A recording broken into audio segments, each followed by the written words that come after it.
In the New Testament, there was no church that was more generous than the Macedonian church. In 2 Corinthians 8, 1-5, Paul tells us how their joy overflowed in rich generosity. The encouraging thing for us about this joy was the circumstances it came from. Paul explains that they were in the midst of severe trials and extreme poverty, and it was in these times that God gave them this overflowing joy that resulted in generosity. Trials and suffering couldn't shake these believers because they didn't care about stuff.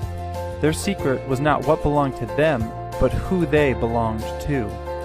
And every one of us will also face trials and sufferings at some point in our lives. And just like the Macedonians, we must decide who or what we will trust in when they do arise. So let's look at 3 truths that the Macedonian believers teach us that will help us obtain the same joy and generosity they had in their extreme poverty. First, nothing can shake the joy of the generous. Paul's description of the Macedonian state of affairs should not be taken lightly. Severe tests of affliction and extreme poverty.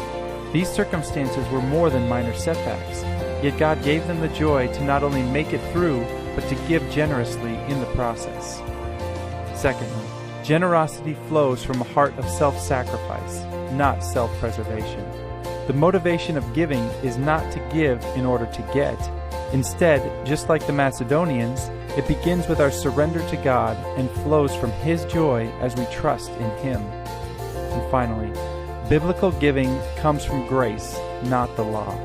Tithe, or 10%, is the biblical starting point for giving. Jesus validated this in Matthew 23, but as the Macedonians showed us, their giving was a direct result of the joy they found in God's grace, not from an obligation to give. These verses model for us the response God is looking for when we look at our financial situation. Paul tells us that the Macedonians gave themselves first to the Lord, and in the same way we should approach our finances by first affirming or reaffirming our commitment to trust God's promises. And secondly, we are told the Macedonians gave.